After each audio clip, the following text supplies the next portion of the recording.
Hello guys, today we're going to be working on this side-by-side GE refrigerator. The complaint that we have is that it's not getting any water or ice, and if it's making this noise, watch the whole video because this is going to solve your problem. The model number is on the display.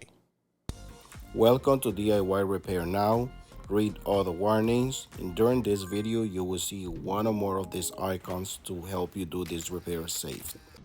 As I said before, it's not getting any water or ice. I already have removed the filter, and now we're going to go ahead and remove this cover to begin the repair. Now, by removing this cover, we have access to the filter housing. I'm going to go ahead and show you a demonstration in how to put the filter back in, and as you can see, it's very weak and sometimes it doesn't give any water. As you see, it started giving a little bit of water and then it stops. Now the customer already have replaced the filter, so this is a brand new filter. Now I'm putting a bypass as well, and as you can see, I'm not getting any water where the bypass. That bypass pretends that it's a filter there as well.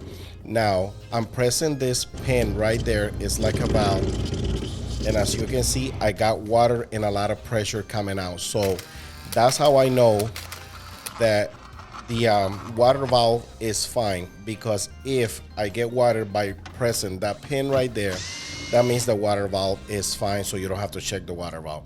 Now I'm gonna go ahead and remove the two 1/4 screws.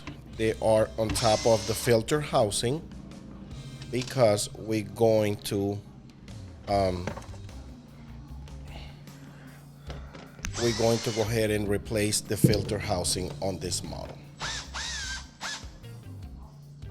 Now I'm removing this cover from the back, and this is a putty. This is like a plumbing putty. That's exactly what it is. And this is the water valve.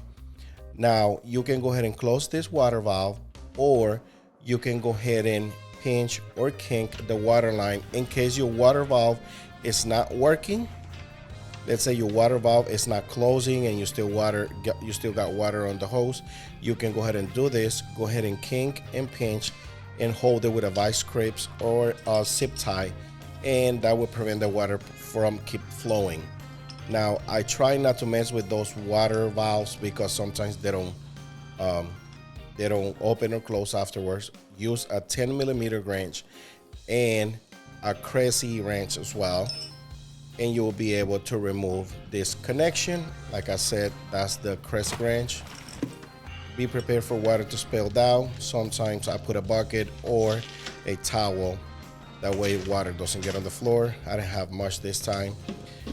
This is a 1/4 screws. Go ahead and remove the 1/4 screws, and the rest of them are 5/16. It was only 1/4 screws, the first one.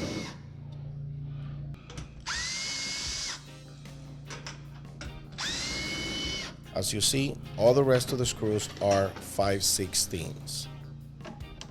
Now I use the 10mm wrench to be able to remove this other water hose or water tubing to be able to release the filter housing completely. Now this is the filter housing. The part number is on the display, and you can find this part and link in this video. So just go to the description. It will be a link right there, and you can just order it from Amazon or any other place that I put the link right there. Now this is the new filter housing. As you see, it comes with a new bypass. In case you have a water filtration system, you don't need to put a filter there, you just put the bypass. Now if you don't have a water filtration system, you will need the filter. Now I go ahead and pinch this part of this styrofoam because sometimes it give you an issue to put it in place, so I just put some tape right there to make it smaller, and it will go in with no problem. This is the old part, and this is the new one. Just fit it through that hole, and everything should go in smooth. As you see, it's a hole where the styrofoam have to go in. That protects the water line and prevent from condensation. So that's why I put the black tape, to make it smaller or thinner and it will go through the hole as you see it right there. You can even leave the tape on, or you can go ahead and remove it. Now we're going to go ahead and install the two 1/4 screws. They are on the top, as you see it right there. There are two 1/4 screws. Just make sure the teeth that you see right there in that picture, it's in place, because there's two teeth on the bottom and two screws on the top. Now we're going to go ahead and put the putty back in place, and the cover, and the two 1/4 screws that holds the cover in place, just like so. Okay, sometimes I don't press it all the way because I can kink the tubing, but you know, you get the idea. Just always be careful for sharp edges, and use your 10mm wrench to be able to tie this part of the tubing on the water valve.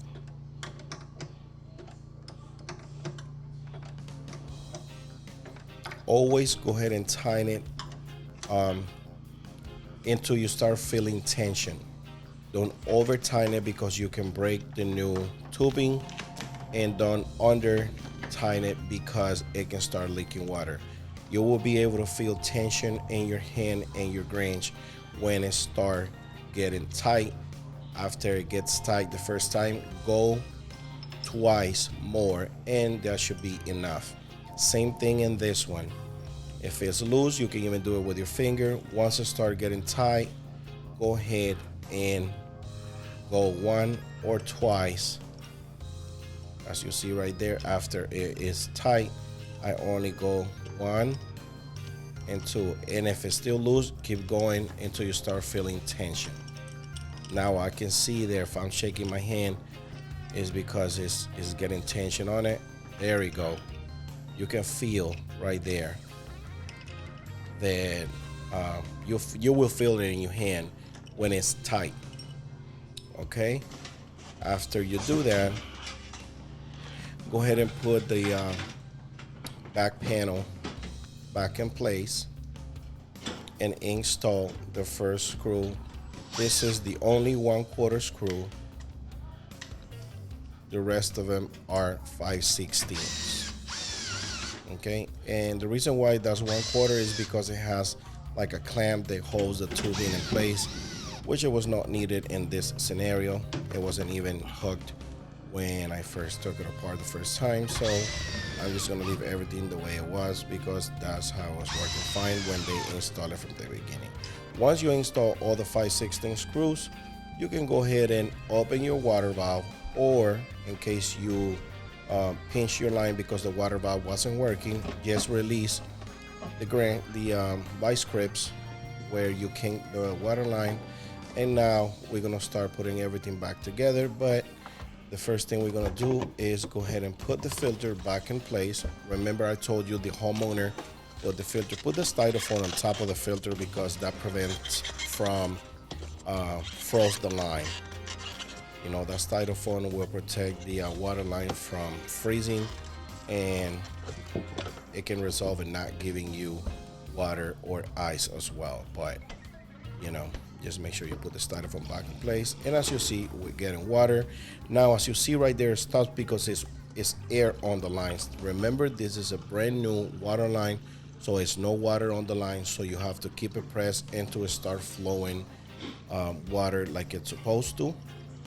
As you see right there, we got good water pressure. But my recommendation is go ahead and dump about 5 cups or a whole gallon of water to be able to get all that air out of the line. If you don't do that, you might see a drip constantly in your water dispenser because it's air on it. Eventually it's gonna stop, but my suggestion is go ahead and do it right from the beginning and dump like 5 cups of water.